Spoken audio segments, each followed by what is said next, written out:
நம்ம திருமுருகன் ஐயா அவர்கள் கடந்த 3 வருடங்களாக தனிமை தவம் இருந்தார்.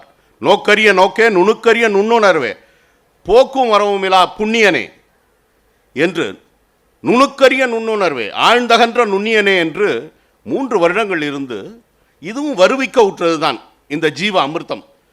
இந்த அமிர்தம் என்பது சாதாரணமாக இல்லை, ஒட்டுமொத்தமாக இது சாகா கல்வியை பற்றி தவத்தினால் இந்த புஸ்தகத்தை எழுதியிருக்காரு.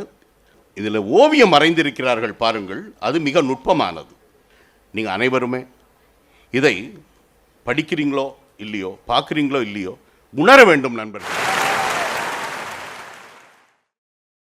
குறள் அமிர்தம், திருக்குறளின் மெய்ப்பொருள். இந்நூல் உங்களுக்கு வேண்டுமா? ஜிபே மூலம் செலுத்த 9176564723